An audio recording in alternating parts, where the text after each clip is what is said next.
Labia, le mystère aujourd'hui disparu d'un jeu Fang Betty.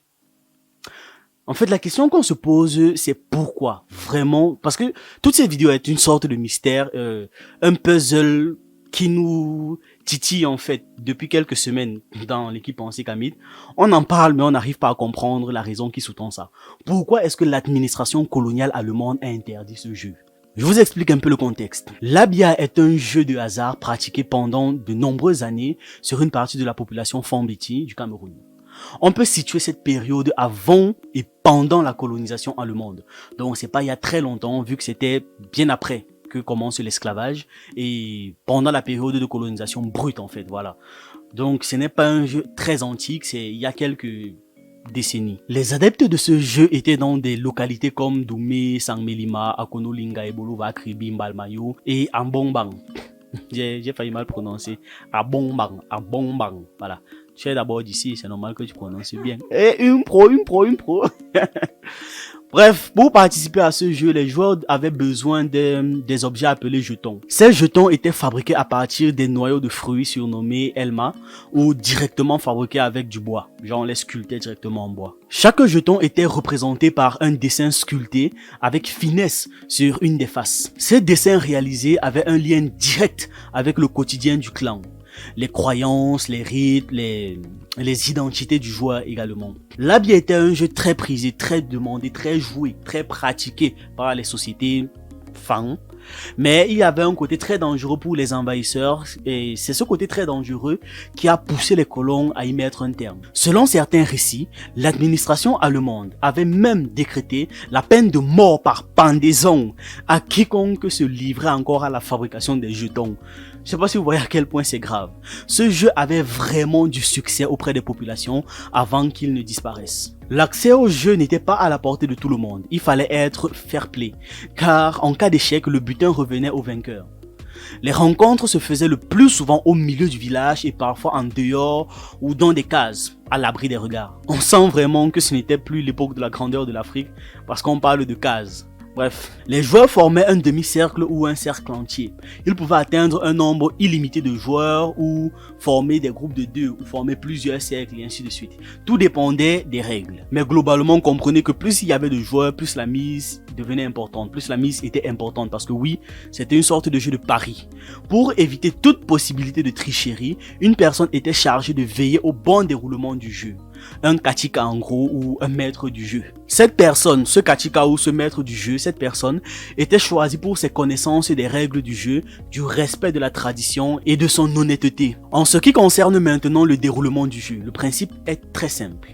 Le principe était très simple. Cela ne demandait pas un exercice cérébral intense comme le songo ou alors le jeu de dames. Seulement d'un bon gros coup de chance. Les jetons étaient placés dans une calebasse. À tour de rôle, chaque joueur secouait énergétiquement la calebasse au-dessus du plateau, on va dire ça comme ça, et déversait brusquement le contenant sur la table de jeu. C'était la règle du pile ou face en gros. Lorsqu'un joueur tombait sur la face pile, le joueur remportait le jeu. À la fin du jeu, la joie des uns contrastait avec la tristesse des autres. Parce que au-delà du simple jeu, les joueurs misaient leur héritage. Rien que ça. Champs, terrain, bétail, parfois même, parfois toutes leurs possessions. Les gars, ils misaient, les gars mettaient, ils pariaient les chèvres, les bœufs.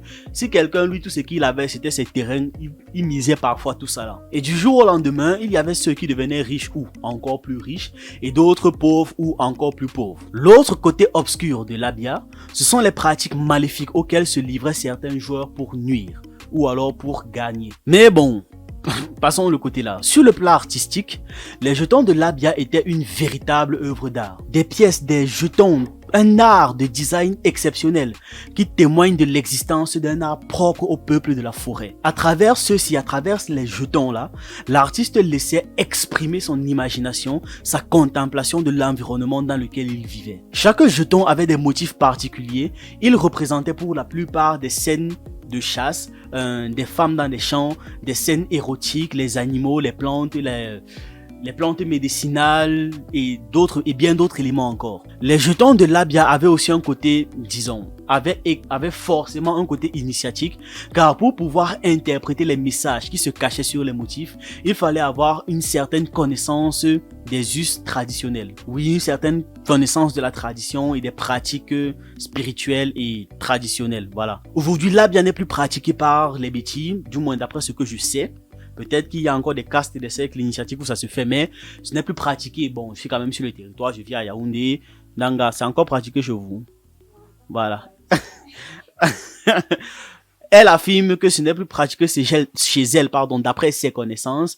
Mais ce que l'on sait en tout cas, c'est que certains jetons de Labia sont exposés dans des musées ou vendus à des collectionneurs ou par d'autres collectionneurs à d'autres collectionneurs. Bref, c'est vendu. Maintenant, ce que nous n'arrivons pas à déterminer, et c'est le point qui fait débat, je pense, Kamit, actuellement, vraiment, il faut être là quand on fait nos débats sur nos théories.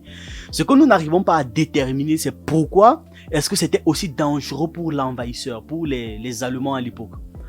Peut-être, voici les théories qu'on a. Peut-être c'était le fait que du jour au lendemain, les personnes pouvaient changer, genre disons, les propriétés pouvaient changer de propriétaire. Résultat, pour les envahisseurs, il fallait qu'ils renégocient, mais avec des personnes différentes. Par exemple, je suis un gars là, j'ai mon terrain, j'ai mes plantations et je parie. Je parie mon terrain, je perds mon terrain, sachant qu'au préalable, j'avais déjà négocié un accord, par exemple, avec un administrateur allemand. Résultat, je ne suis plus possesseur de ce terrain. Résultat, il faudrait qu'il vienne négocier avec le nouveau propriétaire dans la mesure où on n'avait encore rien signé et qu'il n'avait pas encore le droit d'exploitation là-dessus, tu vois. Peut-être que c'était ça. Voilà une des hypothèses qu'on a. Peut-être c'est ce qui faisait chier les Allemands, ce qui les agaçait profondément et ils ont dit que ça doit être interdit. Mais de là à couper les têtes pour les fabricants de ça, je sais pas, on doute. Une autre de nos théories peut être aussi que c'était une distraction pour les populations qui les empêchait de travailler ou ça devenait un espoir pour eux, vous voyez, ça devenait une lueur d'espoir pour des populations.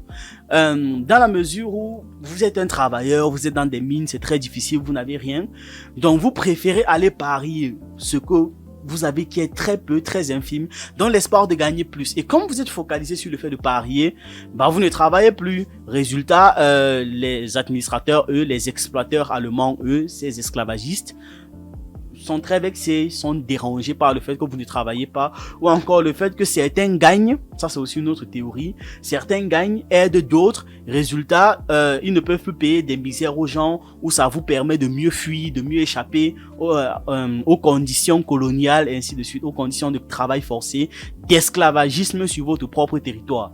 Voilà, ça c'est aussi une autre théorie que l'on a. Donc vous voyez, nous avons plusieurs pistes de réflexion, mais rien de certifié par les écrits, les récits dont on dispose actuellement. Donc ça veut dire que si vous avez un peu de la documentation sur ce sujet-là, vraiment envoyez-nous, c'est vraiment une curiosité.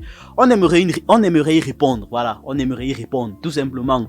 Que ça arrête de faire débat entre nous. Parce qu'à chaque fois qu'on a un peu du temps libre, quelqu'un repose encore la question concernant Labia et on en débat pendant 1 heure, 2 heures pour finir par retomber encore sur les mêmes hypothèses qu'on avait déjà. Certes, ça peut être un peu plus poussé, un peu plus travaillé, 3-4 ajouts par-ci par-là, mais finalement c'est la même chose. Ce que nous pouvons dire en revanche, c'est que ce jeu a apparu dans une Afrique déjà dévastée. Là, c'est sûr, et déjà en ruine. Érosé par les razzias et plein d'autres crimes odieux, aujourd'hui oubliés par nous, mais qui déterminent pourtant ce que nous sommes aujourd'hui. Donc, il ne s'agissait plus de Kama, il ne s'agissait plus de Kemet, ce n'était plus l'Afrique authentique. C'était une Afrique marquée et blessée par une histoire rouge sang, et je dirais même par une histoire d'océan sang, tellement il y a eu de crimes. Voilà donc, c'était une petite enquête, une petite curiosité qui est toujours présente. Donnez vos théories en commentaire, donnez vos avis, on aimerait bien comprendre pourquoi. Pourquoi est-ce que c'était si dangereux? Est-ce que c'était vraiment si dangereux que ça pour les administrateurs coloniaux? Parce que on se dit aussi que si c'était une distraction et que ça permettait aux Allemands en réalité de plus exploiter, je ne pense pas de plus exploiter les populations. Je ne pense pas qu'il aurait interdit au point d'arriver à la peine de mort pour les fabricants de ce jeu. C'est en fait cet élément-là qui est très intéressant pour nous. Pourquoi l'interdiction aussi poussée? Qu'est-ce qui était contre leurs intérêts dans ce jeu-là? En fait, c'est ça la question qu'on se pose. Qu'est-ce qui était contre leurs intérêts dans ce jeu? Quoi? Au point de l'interdire? C'est vraiment curieux comme décision pour eux. Surtout si c'était quelque chose qui distrayait la population, qui les permettait de les rendre encore plus pauvres, encore plus dépendants. Pourquoi? Il y a aussi la théorie selon laquelle le fait que les gens s'attroupent pouvait forcément finir à un moment donné ou à un autre par créer des rébellions, parce que le fait qu'il soit attroupé, chacun parle de ses problèmes, qu'est-ce qu'il a, qu'est-ce qu'il n'a pas, qu'est-ce qu'il peut faire, quelles sont ses forces, quelles sont ses faiblesses. Peut-être que c'était aussi ça, le fait qu'il s'attroupe et qu'il puisse justement faire des plans, fomenter des plans contre l'envahisseur, qui a fait en sorte qu'on interdise ça. Mais là aussi, c'est toujours une théorie, rien n'est certifié par les écrits, rien n'est déterminé, et le jeu reste identique, voilà. Donc, est-ce que c'était l'attroupement? Est-ce que c'était le fait que les propriétaires de biens changeaient du jour au lendemain? Est-ce que c'était le fait que c'était une lueur d'espoir pour les gens qui sont dominés, pour les fonds de l'époque, pour les gens qui vivaient à cet endroit à l'époque, pour les populations locales? Qu'est-ce que c'était? Pourquoi une telle radicalité dans l'interdiction? Voilà. Donc, ça c'est la fin de la vidéo. N'oubliez pas de partager si vous avez aimé, partagez un max. Et on se revoit pour une prochaine vidéo. Au TEP. Banana.